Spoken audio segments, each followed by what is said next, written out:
Hey, what's going on YouTube? It's GeneralTarheel, your coach at Charlotte Charmanders, bringing you the APA Season 4 Week 3 match versus Coach JustKurt and the Winnipeg Blue Squirtles.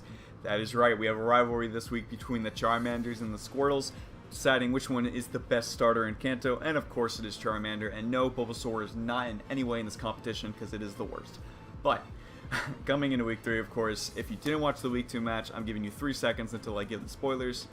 3, 2, 1, and we lost to Kyleaye in the Miami Fan Feast. We had a really good hold of the battle way early on. It looked like I was going to win by a pretty decent differential, and then percentages just all went in Kyle's favor because it is an RNG-based game. It happens all the time. It's just things I can't help. And then I tried to win the game with PP Stall, and it still didn't work then because he just got all the proper predictions and stuff like that, and Rest Talk really just helped him throughout that. So it was an unfortunate loss, but it happens, and I'm just looking forward to getting my first win soon enough. Hopefully it's versus Kurt right here. But he has a pretty scary team all at the same time. If you don't know, Kurt is an APA family boy. He is one of my uncles, as I call, from APA Showdown and stuff like that. He's been with us from APA Wi-Fi just a little bit, so it's good that he's here another season with us. He's got a pretty scary team, I'm not going to lie. As you can see, the 6 he brought was Froakie, Alolan Meowth, Shelmet, Tyrunt, Pichu, and Tentacool. I had one of the snipes on Shelmet on this team, so really unfortunate, but we are facing up against it, hopefully get a little revenge. And I'm going to quickly go over my team for you, because once again, I'm not doing any team builders, and I'm not really going to have any time for them nonetheless. So first off, of course, we have our main boy, the Pawniard Omega, with a Adamant Life Orb set once again, knockoff, Iron Head, Sucker Punch, Swords Dance. He just had no switch-ins on his entire team. After a +2, a Sucker Punch even knocks out Meowth after one set of Spike on the ground, or one thing of Stealth Rocks on the ground. So that's just ridiculous, first of all.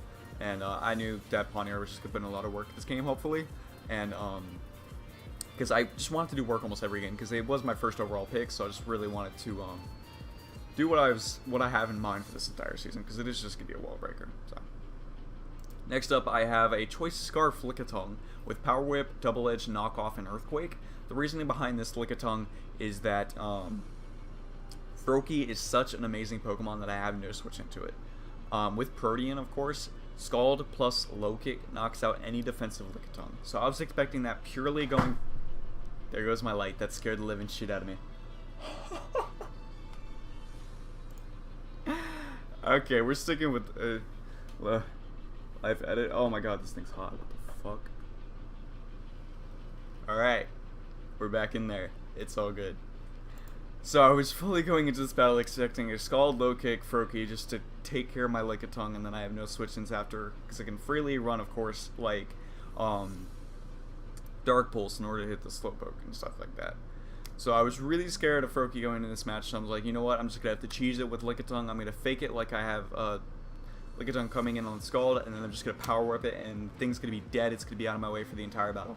That's my plan, because I really don't have any switch-ins to it. It's really my best way of doing this, apart from getting just overall chip away from it, whether that be from my Sucker Punch Pawniard, which can do a lot of damage to it, of course, and I'm also bringing it's Choice Scarf Archon with U-Turn, which is definitely going to be helpful. But speaking of the Archon, I have Pluck, Tailwind, Earthquake, and U-Turn. Kind of interested in that. Pluck, I just have over Acrobatics, because if I'm getting knocked, I'm going into Defeatist anyways, so I felt like just the extra 5 damage with Pluck would be interesting. Also ignores for any annoying berries that he might have. Tailwind, just because speed priority into my Pawniard or my Cubone, which you see I also brought, would have been very helpful in this match. Earthquake was just really helpful versus Pokemon, such as his Tentacool, and he had other ground weak Pokemon like Tyrunt that I really need to be able to hit pretty effectively, because they are kind of threats to my team.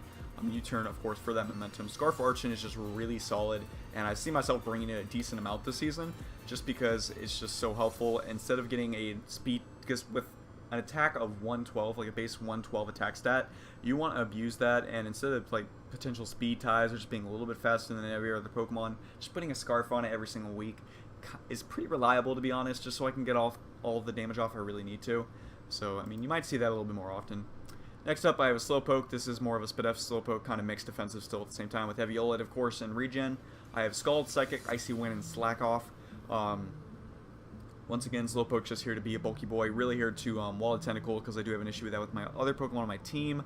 And apart from that, I have Icy Wind just so I can have a little bit of control of Tyron, because after +1, if it is a D-Dance set, Slowpoke still does eat a hit from it, and Icy Wind will help me get rid of the speed to revenge kill after, since nothing from Slowpoke would be able to one-shot Tyron or anything of the sort.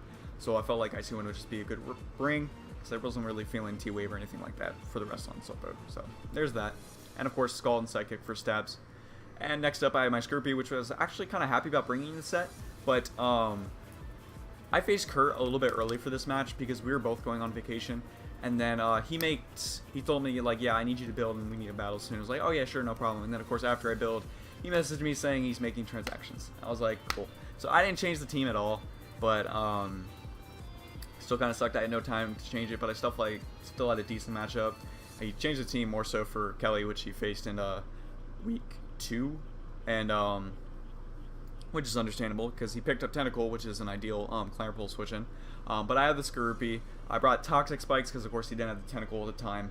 I forget what his poison type was, but it wasn't that solid of a poison type. It might have been regular Muck, or that's someone else. Or sorry, Grimer. Lol. So I had Toxic Spikes for that because he had poor removal in the first place, and then he picked the Tentacle and like, I'm still going to bring this just in case, even though I know for sure the Tentacle's going to come. But I have Toxic Spikes, Knockoff, Iron Tail, Taunt, and with the Iron Tail I have the DeathlyiAm Z on my Skirpy. This is once again to take care of that Tyrunt. Tyrunt ideally wants to set up versus a Pokemon like Skorupi. If it's not just a dangerous like Choice Scarf set, I'm really expecting a Dragon Dance set, nothing more, nothing less. Either Scarf or Dragon Dance. And Skorupi with Iron Tail Z just knocks out the Tyrunt, not allowing Skorupi to be free setup, which is very key because that thing is a threat at +1. Even though I do have the Sucker Punch on Pawniard, this Choice Scarf, Archon, and the bulky Slowpoke, Tyrunt is still very dangerous because it does do a lot of damage, of course. Just like it's bigger Evolution than Tyrantrum, it's just a major threat. Taunt is for Shelmet, so I can avoid a lot of spikes going on my side of the field because of course I'm not bringing hazard removal this week on my Archon, so therefore I need to be a little bit more aware of that, and it just helps me wall that completely. Also stops Shelmet from using Recover or anything of the sort like that, so it's pretty helpful. And lastly, we got my boy Fred, or Cubone, with the Thick Club, of course, Boomerang, Fire Punch, Knockoff, and Stealth Rock. Really just does so much damage to his team. It's really helpful. Fire Punch, of course, for that annoying Shelmet because it can be run really bulky.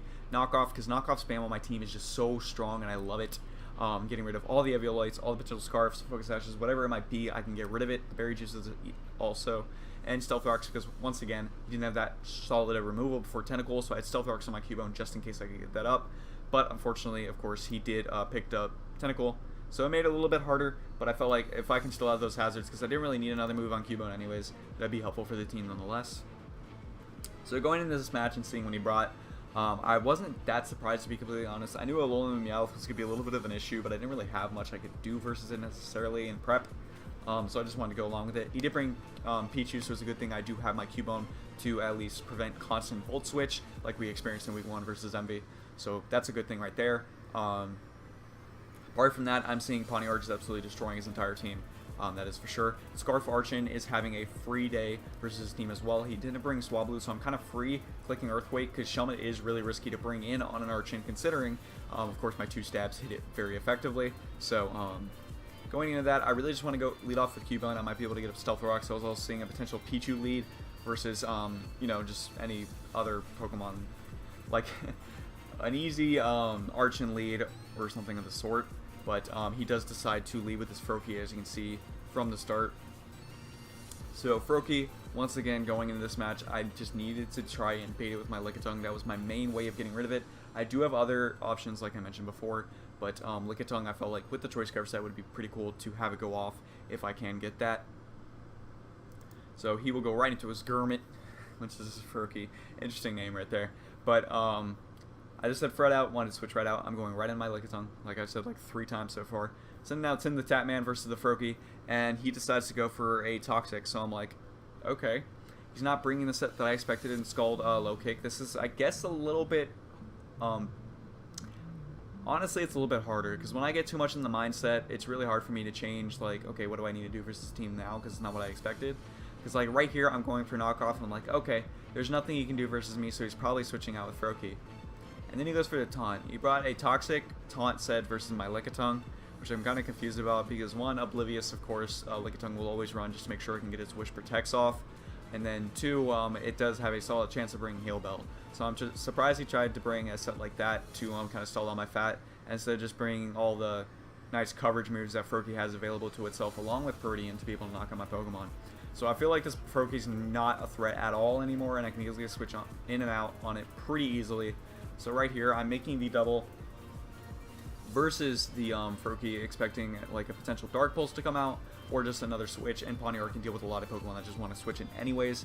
But he decides to go for the Taunt versus my Slowpoke, which is pretty understandable. I suppose it stops the potential Psychic coming in, as well as any other nuisance that Slowpoke could do.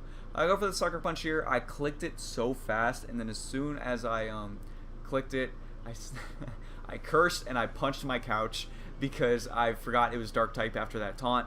Purdian is a really annoying ability, just like color change on Kecleon runs Purdian. What am I saying? Color change too, but it's just really annoying because you forget it sometimes. And I go for Sucker Punch here again because I really want to knock out this Froakie, but it really sucks because I got my Pawniard so low, and I had the Life Orb, so I'm going to be taking damage and stuff like that. So I want to go ahead and switch out because Pawniard can still pick me up a KO, or at least take off an item with knockoff. I'm switching into Scorpiger. It's an ideal switch into Meowth because it's switching to it pretty fine. I have that Z move to where if I get knocked off like there, it's not going to be doing that much. He goes for the Dark Pulse, almost knocking me out. I'm honestly really surprised he opted to stay in with his Meowth versus Skorupi when he saw it was Z move, considering it could have been Z Bug type move or something like that. He decides to stay in, just go for the knockoff again. My Skorupi will be knocked out. That's fine. I got rid of the Dread Pet on this Meowth. Now I can freely go into my Scarf Archon, and this allows me to either pick up the kill on the Alolan Meowth, or I just gain momentum. So I am perfectly fine with either of these scenarios. Helps me either way, and we do take out the Alolan Meowth, which is pretty helpful. So we have 5-5 right now, and I'm just going to switch right back into my Pawniard. It's low on health, and it kind of forces out certain things to make it easier. I wasn't necessarily expecting the Shelmet, so I'm freely just going to go for the knockoff versus the Shelmet. Doing a lot of damage, as you can see. We do take off the Eviolite, and he will just opt to go for one set of spikes. I was freely fine for him sacking his Shelmet in order just to get one thing of spikes. This allows for free EQ spam because, as you can see, after the Shelmet is gone, Froakie is already extremely weak. Tyrant, of course, weak to Earthquake. Pichu gets one shot by Earthquake. Tentacle does eat an Earthquake, but after we get a little chip on it, it will die to Earthquake. So Scarf Archon is looking amazing at this point, and that's why when we double down right here with Pawniard and my Pawniard and the Shelmet, that I will go out into my Archon because it's just the best option for me. I'm going to U-turn versus this Tyrant because I'm not sure exactly what's going to happen right here. I'm going to U-turn and just go right into my Lickitung. I don't really feel like I have that much use for Lickitung, even though the Scarf is a little bit more helpful versus his team. I really want to scout what this Tyrant is.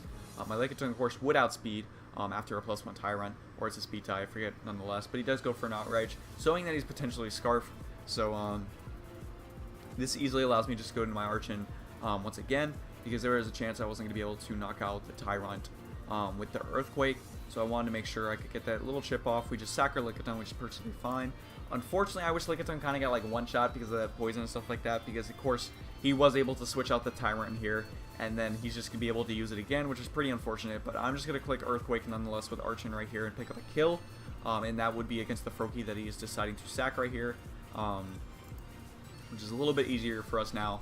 And Archon still looking beautiful to clean up. Literally almost everything gets one shot. I just need to get a little bit more damage on the Tentacle, which does pop in right here, because if he's max defensive Eviolite, he should only take around 70% from the Earthquake. So I do want to make sure I get the chip from that, and Slowpoke is the perfect counter to this Tentacle. I have nothing to worry about as long as I keep Slowpoke healthy. Right here he's going to go for the knockoff on the prediction. Perfectly fine, doesn't need much damage, but I do lose my Eviolite. But I don't need my Eviolite versus Tentacle. But nonetheless, I know he has to switch out here and either Pichu or Tyrant, and either way I am making my switch directly into my Cubone. Because Cubone deals with either of those, and in case he did want to go to a Skull, I'd rather sack my Cubone instead of my Archon. So I made the safer play while still making a proper prediction, and I know my Cubone takes any hidden power ice from this Pichu because it's not that strong, and it's only, just a little bit super effective. And I will go for the Boomerang, and this for sure picks me up a kill as long as it lands, because it does have 90% accuracy.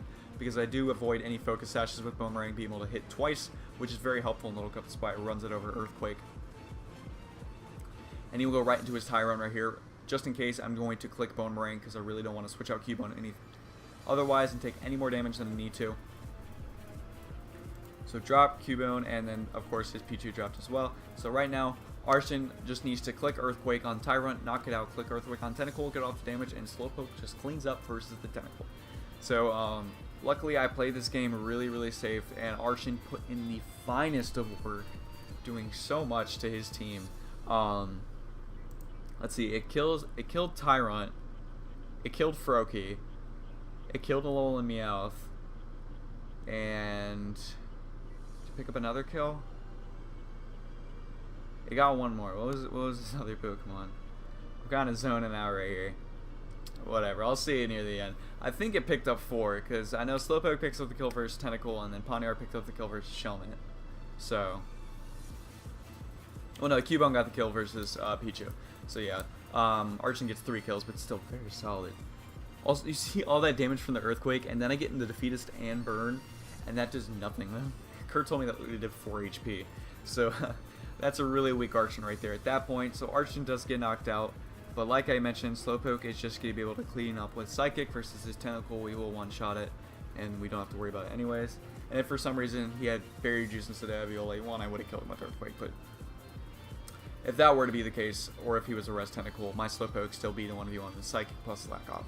So, as we go for the Psychic, we will take out the Tentacle, and we will beat the Squirtles 1-0, proving that the Charmanders are the better Kanto starter, the best to be exact.